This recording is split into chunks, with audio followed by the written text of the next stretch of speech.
Bonsoir à tous, ravi de vous retrouver en semaine, mais également le week-end, car l'information, c'est 7 jours sur 7 sur Monaco Info. Au sommaire, aujourd'hui, la principauté a dépassé la barre des 600 personnes touchées par la Covid-19. Régulièrement, nous faisons le point sur la situation sanitaire à Monaco, mais comment expliquer cette épidémie aux enfants et les sensibiliser au risque de transmission? Pour le savoir, nous avons contacté la pédiatre Stéphanie De Smet.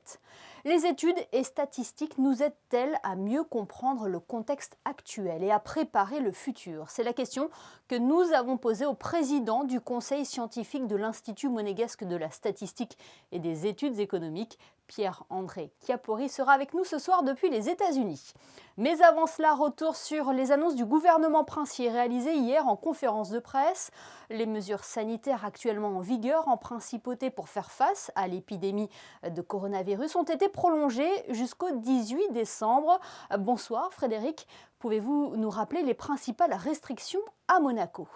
Le couvre-feu nocturne sera toujours en vigueur de 20h à 6h du matin avec le maintien du régime dérogatoire pour les restaurants, salles de spectacle et casinos jusqu'à 21h30.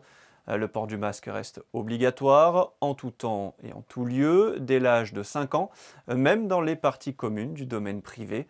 Pour les restaurants entre 11h et 15h et entre 19h et 21h30, seul le service de restauration assis, déjeuner ou dîner est autorisé. Les règles dans les restaurants sont maintenues, 6 convives par table, la distanciation d'1,5 mètre entre les tables et la réservation obligatoire pour le dîner. À partir de 21h30, les clients devront quitter les lieux avec leur justificatif, prouvant la date de départ en cas de contrôle par la sûreté publique. Les bars, discothèques, salles de sport, piscines et spas restent fermés. La France autorise l'accès à son territoire, mais dans un rayon de 20 km par rapport à son domicile et pour 3 heures de temps. Pour vous y déplacer, vous devez vous munir d'une attestation téléchargeable sur le site du ministère de l'Intérieur français. Merci Frédéric. Et pour être complet, notez également que les rassemblements seront interdits sur la voie publique le soir du 31 décembre.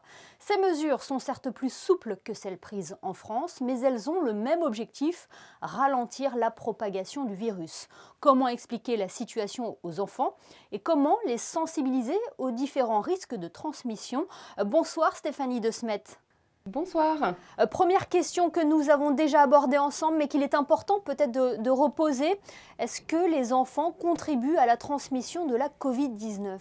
Plus le temps avance et plus on a comme hypothèse que l'enfant est un faible transmetteur du virus, que le risque de transmission d'un enfant vers un enfant ou d'un enfant vers un adulte est faible, beaucoup plus faible que deux adultes entre eux, mais ce risque, malgré sa faiblesse, existe quand même.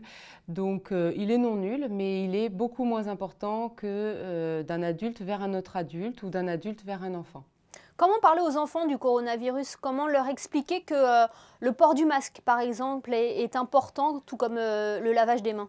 On peut tout à fait, sans culpabiliser l'enfant, lui expliquer qu'il y a des moments où c'est fortement recommandé pour se protéger, pour protéger toute la famille, de porter le masque, de bien encadrer le nez et la bouche.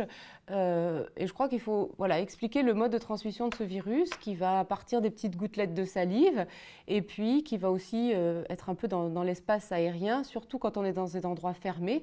Donc bien entendu, il faut leur expliquer pourquoi on a le masque à l'école et pas lorsqu'on va dans des espaces plus ouverts, bien entendu, et les moments qui sont importants. Voilà. Surtout cibler sur les moments où le risque de transmission est le plus important et leur expliquer pourquoi. Voilà. Vous évoquez l'âge des enfants. On parle notamment du dispositif sanitaire dans les écoles, dans les collèges et dans les lycées. Mais dans les crèches, comment ça se passe? Est-ce qu'il y a encore plus de vigilance?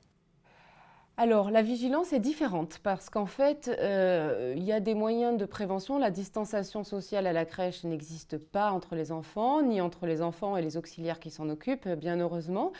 l'enfant en crèche va pouvoir éventuellement transmettre le virus par des biais qui sont moins fréquents chez l'enfant plus grand. Par exemple, les transmissions indirectes sur les surfaces sont plus importantes, donc on va être plus vigilant au nettoyage des surfaces. On va être aussi plus vigilant sur le personnel entre eux, hein, dans ces espaces où les enfants sont souvent un petit peu confinés. Et on va mettre beaucoup l'accent sur l'aération des pièces, parce que les enfants ne portant pas de masque, bien entendu, il faut ventiler le plus possible les espaces. Docteur, quelles sont les questions les plus fréquentes, les questions que l'on vous pose plus fréquemment des enfants, mais aussi des parents? Alors, les enfants posent étonnamment assez peu de questions, mais même quasiment pas de questions, comme si vraiment c'était quelque chose qui leur avait... Ils ont pris ça comme une habitude. Les parents sont plus inquiets, ce qui est tout à fait normal. Donc la première question, c'est est-ce que vous en avez eu? Parce que c'est toujours, fait partie des premières questions. Est-ce que vous avez eu des cas d'enfants diagnostiqués Covid? Donc bien entendu qu'il y en a eu, mais le nombre est infiniment plus faible que ce qu'on a pu observer dans la population adulte. Maintenant, c'est vrai qu'il y a de plus en plus de questions à l'approche des fêtes de Noël, hein, de personnes, de parents qui ont besoin de protéger l'intégralité de la famille. Et donc, c'est vrai qu'on a un peu plus de questions, notamment sur les tests, hein, les tests diagnostiques chez les enfants. Pour l'instant, on en a effectué très peu, mais il est probable qu'on ait en effectué dans les semaines qui arrivent avec l'arrivée des nouveaux tests. On peut effectuer un test PCR sur les enfants? Bien entendu, on peut effectuer un test PCR et un test de diagnostic rapide, hein, qu'on a récemment au sein de la Principauté. Ces deux tests sont faisables. Le prélèvement est le même, hein, que celui pour les adultes. Je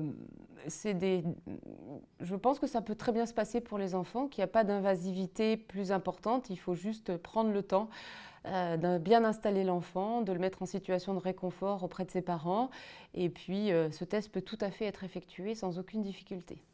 Les différentes mesures font aussi que les enfants ne font plus d'activités sportives. Là aussi, il faut être attentif à cela. C'est vrai que la sédentarité et finalement, au long cours, risque d'apporter pas mal de complications chez ces enfants. On a besoin que les enfants fassent de l'activité, qu'ils bougent. C'est ce qui leur permet de diminuer les risques pour la vie plus tard et puis de diminuer aussi les risques de morosité. Et on s'aperçoit qu'effectivement, il y a un peu de morosité chez ces adolescents qui font plus de sport. Voilà. Alors que faire? Quels sont vos conseils? S'entraider, je crois, hein. Les enfants s'entraident bien entre eux. Ils ont besoin de cette vie sociale que leur permet l'école, le collège. Donc, à tout prix, maintenir les structures scolaires en place. Je pense que c'est essentiel pour le maintien du moral de ces jeunes.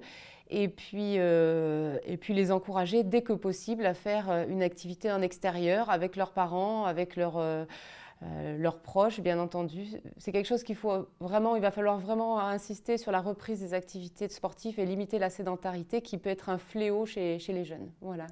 Merci beaucoup Stéphanie De Smet d'avoir été avec nous ce soir. Merci à vous.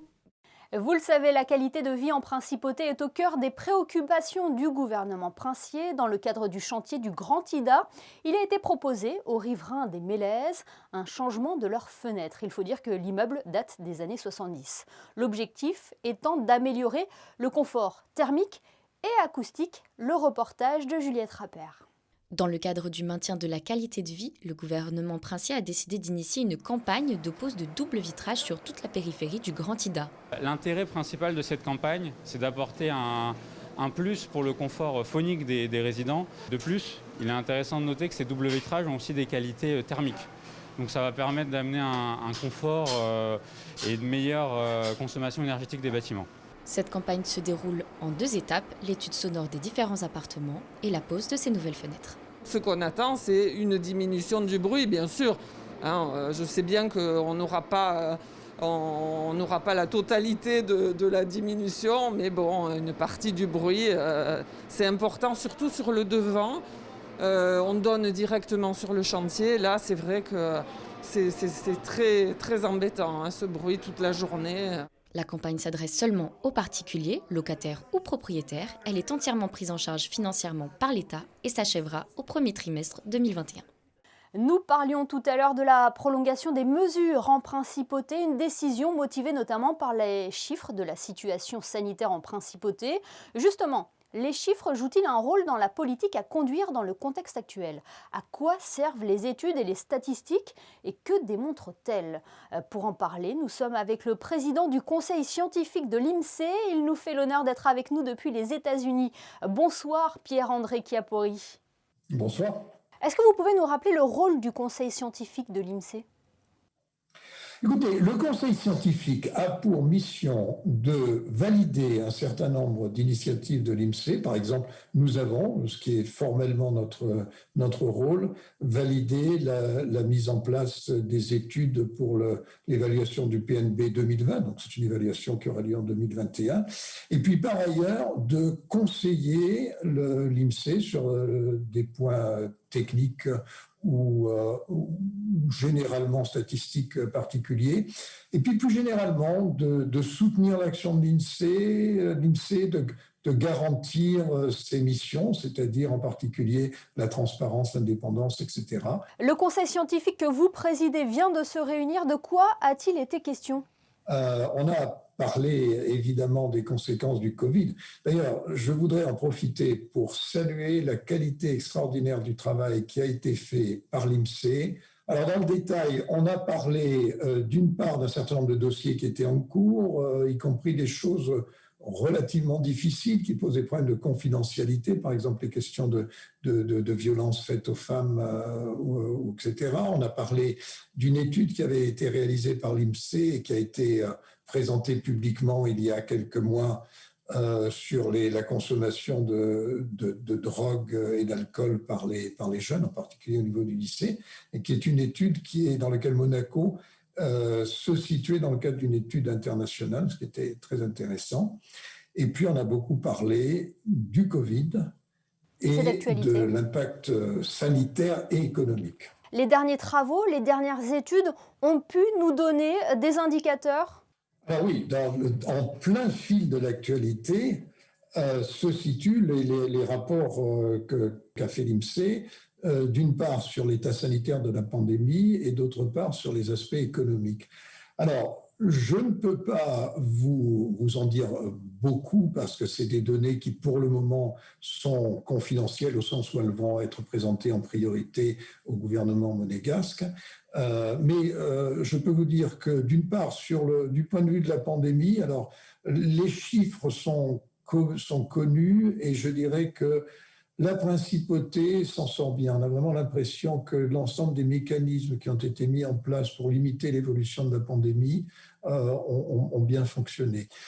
Du point de vue économique, alors d'abord, il est trop tôt pour avoir une idée précise. Je pense qu'on pourra estimer l'impact économique du Covid vers au plus tôt la fin de l'année 2021, et encore à supposer que les choses se soient calmées d'ici là, qu'un vaccin ait pu être disponible, qu'il n'y ait pas une mutation, etc. On voit en tout cas que les dispositifs mis en place, en particulier les dispositifs d'aide au maintien de l'emploi, ont joué un rôle très important. L'économie monégasque a souffert, comme à peu près toutes les économies au monde, mais les choses auraient pu être pires. Est-ce que ces statistiques jouent un rôle? Est-ce qu'elles nous permettent d'entrevoir le futur? Écoutez, je pense qu'elles jouent d'abord un rôle en termes de conduite de la politique économique, parce qu'il est impossible à un gouvernement de prendre des mesures politiques sans avoir, avant toute chose, une idée exacte de la situation, et ça, c'est vraiment le rôle de l'INSEE. Dans ce cas-là, vous savez, les statistiques ne font pas de miracle. Nous avons des scénarios, et nous pouvons explorer ces scénarios, et puis essayer d'adapter l'action publique en fonction de ce que nous disent les chiffres. Les chiffres sont des indicateurs vraiment fiables? Oh oui. Oui, alors, comme toujours, c'est-à-dire, j'insiste là-dessus parce que je suis actuellement aux États-Unis et je vois monter une espèce de nihilisme ou de relativisme consistant à dire on ne peut rien croire, il n'y a pas de vérité objective, on ne saura jamais, etc. Non, les chiffres ne mentent pas à condition de les traiter de façon professionnelle. Dans le cas du Covid, par exemple, là je parle pas de la principauté, mais je parle des États-Unis, de la France, etc. On sait que des chiffres comme le taux d'infection, c'est des chiffres qui sont à prendre avec une grande précaution parce que ça reflète au moins autant la qualité de l'appareil médical nécessaire pour faire les tests que la réalité de diffusion de la pandémie. Mais en revanche, les études de surmortalité, c'est-à-dire comparer la mortalité normale sur une période donnée de l'année avec la mortalité spécifique de l'année 2020, ça donne des idées très précises. Et alors, notamment, l'INSEE a les moyens techniques de faire ce genre d'études. Merci beaucoup Pierre-André Chiappori d'avoir été avec nous ce soir pour nous apporter cet éclairage. Merci à vous. Passons au sport et au basket. La Roca Team disputait un match amical hier après-midi face aux Sharks d'Antibes à la salle Gaston Médecin. L'AS Monaco Basket s'est largement imposé 95-64. Le résumé de cette rencontre est signé Frédéric Elion. Privé de Dibost et Mathias Le Sort partis en sélection et de JJ O'Brien laissé au repos, la Roca Team a livré un match sérieux pour venir facilement à bout d'Antibes. Dans une saison un peu folle où le calendrier peut réserver 3 matchs en 8 jours, puis plus rien pendant 2 semaines, cette rencontre a permis aux joueurs de garder du rythme. Rob Gray a été excellent avec 20 points en 22 minutes, dont un joli 6 sur 8 à 3 points. Abdoulaye Ndoye, 13 points, 4 interceptions et Daral Willis, 17 points, 12 rebonds, ont aussi brillé. Avec son intensité défensive, Monaco a volé de nombreux ballons pour s'offrir des points faciles en transition. 16 ballons perdus pour Antibes à la mi-temps, 22 au total. Côté Sharks, Ali Traoré termine meilleur marqueur avec 14 points. La Roca Team a fait la course en tête du début à la fin. Plus 12 après 10 minutes, plus 25 à la mi-temps, plus 41 dans le 4e quart-temps pour une victoire de 31 points au final. Coach Mitrovic a également profité de ce match pour donner du temps de jeu aux jeunes. 17 minutes sur le parquet pour Boukari Sissoko, 15 pour Yohan Choupas, 12 pour Kevin Keliki, 6 pour Jordan Raton et 4 pour Rudy Demailly. This guy from Espoir, and Kevin and Boukari and all these guys helping us a lot. Jordan too, they're helping us a lot in our training process now, especially when we practice now. We have a lot of time to practicing. I invite all like this interesting guy for us, and I think he improved. Not only Kevin and Johan from beginning, Johan and Rudy, but now you see Book play good part of the game. Kevin do great part. I think this guy have some potential, and I just finished my speech in the locker room. For all these guys, they have chance if they play hard and they work hard, play hard. If they use the chance, then I give him maybe. Can you grab this? You know, this is the basketball. Ça nous a permis de prendre du rythme. On a tous pu participer à cette victoire, donc c'est cool. Les espoirs comme nous, les plus jeunes de l'équipe, donc ouais, c'est cool. Ça fait du bien aussi de pouvoir jouer. De côtoyer des joueurs comme D-Boss, Rob Gray, Marcos Knight, je ne vais pas tous les citer parce que ça va être long. Mais ouais, franchement, ça fait progresser, c'est sûr. L'intensité qu'ils mettent même aux entraînements et ce que je vois en match, franchement, ça fait progresser. On ne peut que progresser dans une équipe comme ça. Et Frédéric, on connaît le programme complet de la Roca Team pour le mois de décembre. Le comité directeur de la Ligue nationale de basket l'a annoncé avant-hier. La Jeep Elite va profiter du mois de décembre pour mettre à jour son calendrier et jouer les matchs qui avaient été reportés depuis le début de saison. La Roca Team disputera donc 6 rencontres en décembre, 2 seulement à la salle Gaston Médecin, 2 matchs d'Eurocup face à la Virtus Bologne le 9 et Andorre le 29, et 4 donc à l'extérieur, 2 matchs de Jeep Elite à Pau le 6 et Boulazac le 26, et de déplacements européens à Krasnodar le 16 pour affronter le Lokomotiv Kuban, et en Lituanie 2 jours plus tard le 18 à Panevesis. La Roca Team qui connaît également son adversaire en Coupe de France. Les 8e de finale de Coupe de France se dérouleront le mardi 9 février prochain. Monaco se déplacera sur le parquet d'une équipe de Jeep Elite et affrontera le vainqueur du dernier 16e de finale, Orléans ou Boulazac. Il y avait de la Formule 1 cet après-midi avec les qualifications du Grand Prix de Bahreïn, Frédéric. Et une fois de plus, Lewis Hamilton s'est montré le plus rapide sur sa Mercedes, le Britannique signe la 98e pole position de sa carrière devant son coéquipier Valtteri Bottas et Max Verstappen. En première ligne, la saison passée, les 2 Ferrari ont été éliminés en Q2. Charles Leclerc s'élancera en 12e position sur la grille, juste derrière Sébastien Vettel. Et on termine par du football. Monaco reçoit Nîmes dimanche à 15h au Stade Louis II. Les joueurs de Niko Kovac ont intégré le top 5 après une belle série de 3 victoires consécutives face à Bordeaux, Nice et surtout face au Paris Saint-Germain. L'entraîneur monégasque espère que cet exploit ne sera pas sans lendemain. Immediately, the day after, I said to the players, okay, it was a big victory for us, for the team and for the players, but now we must put the focus on the new opponent, Nîmes. So there is no place to be lazy, there is no place to think it will be going by their own way, very easy. So we worked hard and I want also the players to be focused because now everyone is expecting an easy win against Nîmes, but it will not be easy. And if you want to be a good team, a better team, a good player, top player, you must try to win the next games after such a big victory against PSG. Niko Kovac qui pourra compter sur le retour de Wissam Ben Yedder et de Ruben Aguilar pour ce match face à Nîmes demain à 15h. Merci Frédéric, on vous retrouve dans quelques instants pour les prévisions météo. Place à présent à votre rendez-vous du samedi, le coup de cœur de la médiathèque de Monaco. Le choix de Céline Sabine s'est porté aujourd'hui sur un roman graphique d'Émilie Carroll. Il s'intitule Speak et est en lien avec l'actualité de cette semaine et la date du 25 novembre qui correspond à la journée internationale pour l'élimination de la violence à l'égard des femmes. Mon coup de cœur cette semaine s'intitule Speak. Ce roman graphique nous plonge dans l'histoire de Melinda, une jeune lycéenne traumatisée par le viol qu'elle a subi et dont elle ne parvient à parler à personne. D'ailleurs, elle ne parle quasiment plus et est rongée par la peur et même la culpabilité.